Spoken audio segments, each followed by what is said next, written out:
ఒక చిన్న గ్రామంలో 13 ఏళ్ల రాకేష్ పుస్తకాల్లో మునిగిపోయాడు.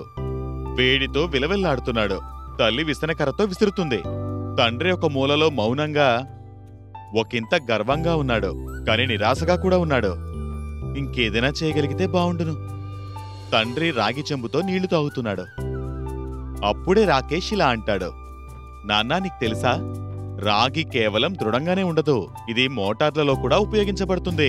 ఎందుకంటే ఇది విద్యుత్తును మెరుగైన విధంగా పనిచేసేలా చేస్తుంది. అందుకే వైర్లు మరియు మోటార్లలో దీన్ని ఉపయోగిస్తారు. దాంతో వస్తువులు ఎక్కువ కాలం పాటు పనిచేస్తాయి. తండ్రి రాకేష్ ని చూస్తాడు. ఇంకా ఆలోచనలో పడిపోతాడు.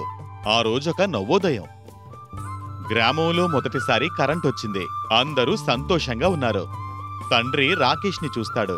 అలాగే ఇలా అనుకుంటాడు, ఇప్పుడిక వీడి కలలు ఆగిపోవు. సాయంత్రం రాకేష్ చదువుకోవడానికి కూర్చుంటే అప్పుడు చల్లని గాలి వీచింది. తండ్రి చిరునవ్వు నవ్వుతాడు. నువ్వు చెప్పావు కదా, రాగి మోటార్లు దీర్ఘకాలం పనిచేస్తాయని. అందుకే నీకోసం రాగి మోటార్ గల ఫ్యాన్ తీసుకొచ్చాను. రాకేష్ ఫ్యాన్ ని చూస్తాడు. ఇంకా తండ్రిని హత్తుకుంటాడు. ఈ ఫ్యాన్ నీ కలల్లో ఇంకా పయనంలో భాగమైపోయింది. అచ్చం రాగిలాగా పటిష్టమైంది, నమ్మకమైంది, ఇంకా దీర్ఘకాలం పాటు పనిచేస్తుంది.